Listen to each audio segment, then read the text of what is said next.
اپنے مسائل کو حل کرنے کے لیے سبسکرائب کریں آپ کے مسائل کا حل۔ کھانے میں بال نکلنے کا کیا مطلب ہے؟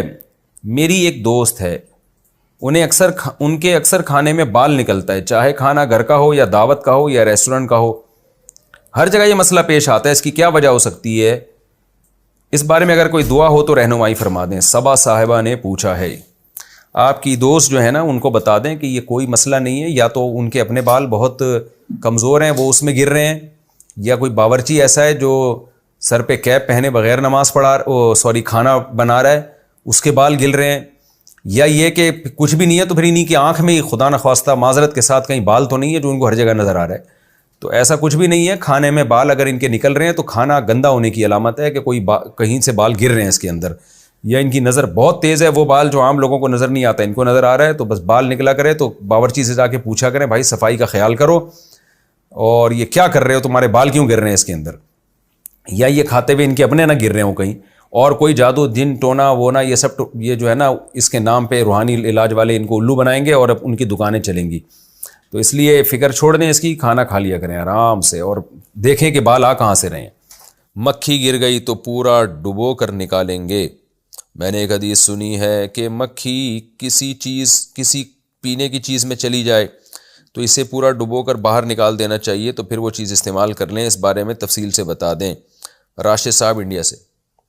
جی صحیح حدیث ہے، نبی صلی اللہ علیہ وسلم نے فرمایا کسی کے کھانے میں اگر مکھی گر جائے تو اسے مکمل ڈبو کے باہر نکال دے، کیونکہ اس کے ایک پر میں بیماری ہے تو دوسرے پر میں شفا ہے، تو یہ جائز ہے۔ اگر گر جائے تو اس کو ڈبو کے باہر نکال کے پھینک سکتے ہیں۔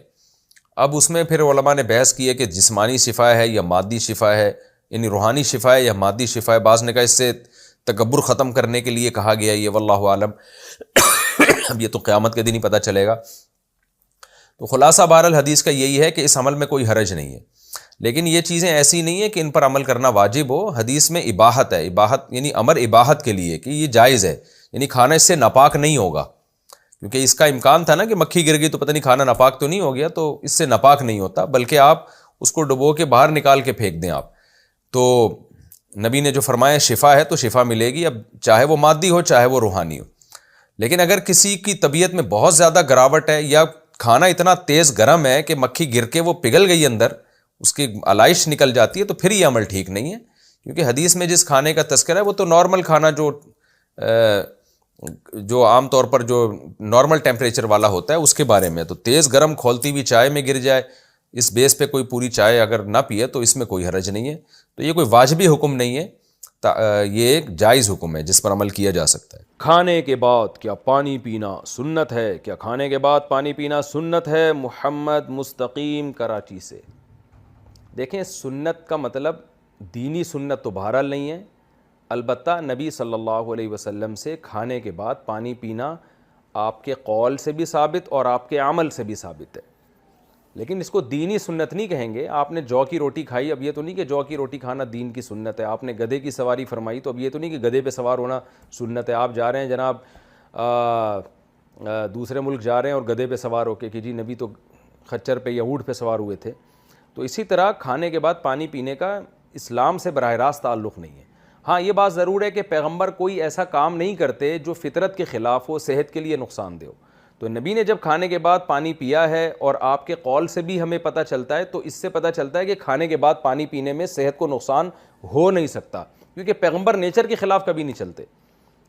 پہلے تو میں بتاتا ہوں کہ قول کیا ہے اور نبی کا عمل کیا ہے۔ صحیح حدیث سے ثابت ہے، آپ صلی اللہ علیہ وسلم نے شدید بھوک میں کھجوریں کھائیں اور اس کے بعد پانی پیا کنویں کا تازہ، اور پھر فرمایا کہ ہم سے ان نعمتوں کے بارے میں قیامت میں سوال ہوگا۔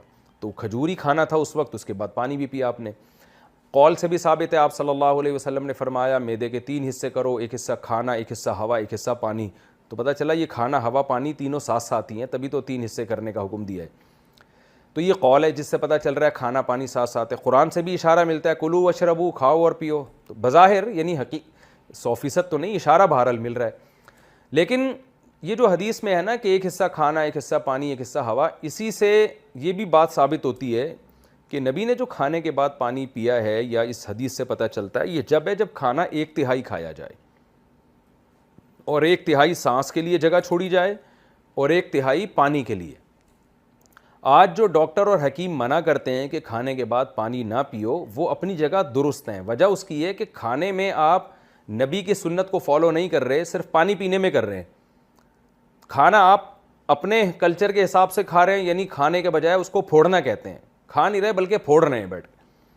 اور پانی بھی جو ہے نا پھر اس کے بعد پی رہے ہیں، تو جگہ ہوتی نہیں ہے. وہ پانی پینے سے اور پھول کے وہ تباہی بن جاتا ہے اور اس کو جگہ نہیں ملتی. پھر وہ مختلف کھانچوں میں وہ آپ کی انتڑیوں میں گھس جاتا ہے کھانا، اور پھر جو تباہیاں بربادیاں پھیلاتا ہے. پھر ایک دن ایک دھماکے کے ساتھ آپ پھٹ پھٹا جاتے ہیں اور لوگ کہتے ہیں آج حضرت فلاں دامت برکاتہم یا فلاں صاحب آج اس دار فانی سے کوچ کر گئے. تو وہ اپنی حماقتوں سے کوچ کیے ہوتے ہیں. اللہ سب کی مغفرت فرمائے. بہرحال تو کھانے کے بعد جو ڈاکٹر یا حکیم کہتے ہیں پانی نہ پیو، وہ آج کے کھانے کے حساب سے کہتے ہیں کہ آپ پھوڑتے ہیں، یعنی بہت زیادہ کھاتے ہیں. تو اگر جو حدیث میں جس طرح سے کھانے کا حکم دیا گیا بہت تھوڑا سا کھایا جائے تو اس کے بعد پانی پینے میں کوئی حرج نہیں ہے. ہم نے دیکھا ہے بہت سے حضرات کو کھانا کھا کے پانی پیتے ہیں اور بڑی لمبی عمریں ان کی، نہ ان کو بدہضمی ہوتی ہے اور کھانے کے بعد ہی پانی کا اصل مزہ بھی آتا ہے. لیکن بہرحال آپ یہ رسک نہ لیں، کھانا کھائیں اور پانی 2 گھنٹے بعد 3 گھنٹے بعد پئیں، اس سے ہضم اچھا ہوگا. کیونکہ آج وہ سنت کے مطابق کھانا بہت کم بھی کھا نہیں سکتے، اتنا تھوڑا آج کل لوگ، وہ عادتیں خراب ہو گئی ہیں. اچھا، اس میں ایک میڈیکل سائنس کی بات ہے، وہ اس کا شریعت سے تعلق نہیں ہے، کہ جن کا وزن بہت زیادہ ہے نا، وہ کھانے کے بعد اگر پانی پئیں تو گرم پانی پئیں. بوائل یعنی گرم سے مراد ٹیمپریچر ہو، قہوے والا پانی نہیں ہوتا، ایک کپ جیسے قہوے کی طرح، چائے کی طرح اس گرم پانی کو پی لیں. تو تجربہ ہے، مشاہدہ ہے، تجربہ بھی دوسروں پہ ہی ہے لیکن خود بھی ہے کہ اگر آپ یہ کریں گے تو وہ ہضم اچھا ہوتا ہے اس سے اور ویٹ نہیں بڑھتا. تو اگر پانی پینا ہی ہو آپ نے تو یعنی گرم پانی پی لیا کریں، اس سے ویٹ نہیں بڑھے گا. لیکن یہ باریک لوگوں کے لیے نہیں ہے، دبلے لوگوں کے لیے نہیں ہے، یہ موٹے لوگوں کے لیے، جہاں تک ٹوٹی پھوٹی میری تحقیق ہے. پرسنل بوتل سے منہ لگا کر پینا، کیا بوتل سے منہ لگا کر پینا ناجائز ہے؟ نیز اگر کسی آدمی کی پرسنل بوتل ہو، کیا کوئی دوسرا اس سے نہیں پیتا تو کیا حکم ہوگا؟ شیر خان. نبی صلی اللہ علیہ وسلم نے بوتل سے منہ لگا کے یا مشکیزے سے منہ لگا کے پانی پینے سے منع کیا ہے، لیکن یہ منع حرام کے درجے میں نہیں کیا، ناپسندیدہ سمجھا اس کو. لیکن ظاہر ہے یہ اسی صورت میں ہے کہ جب دوسرے بھی اسی سے پی رہے ہوں تو ہر آدمی کے ہونٹ ایک ہی جگہ لگ رہے ہیں یا تھوک لگ رہا ہے، ایک تھوڑا سا اس سے انسان کو کراہت آتی ہے. تو آپ کی پرسنل بوتل ہے تو پینے میں کوئی حرج نہیں ہے، لیکن اگر مشترک چیز ہے تو پھر بہتر یہی ہے کہ اس سے اجتناب کیا جائے، بلکہ گلاس میں ڈال کے پانی پیا جائے. بوتل سے منہ لگا کر پانی پینا ایک شبہ کا جواب. شیر خان. شیر خان بھائی اپنی لوکیشن تو بتایا کریں. شیر خان سے تو لگ رہا ہے کہ آپ کسی جنگل میں رہتے ہیں، شیر اور آپ شکار کرتے ہیں ماشاءاللہ. تو لوکیشن بتایا کریں کہ کہاں سے ہیں، کے پی کے سے ہیں، بلوچستان سے ہیں، کراچی سے ہیں، امریکہ سے ہیں، کہاں سے ہیں. آپ نے فرمایا تھا کہ جو بوتل سے منہ لگا کر پانی پیتا ہے اس میں کراہت ہے اور وہ ناجائز ہے. تو اگر کسی آدمی کی پرسنل بوتل ہو، کوئی دوسرا اس سے نہیں پیتا تو اس کا کیا حکم ہے؟ دیکھیں شیر خان بھائی، پہلے تو میں نے یہ نہیں کہا تھا کہ بوتل سے منہ لگا کر ڈائریکٹ پانی پینا ناجائز ہے، مکروہ ہے، ناپسندیدہ ہے، حدیث میں ممانعت ہے.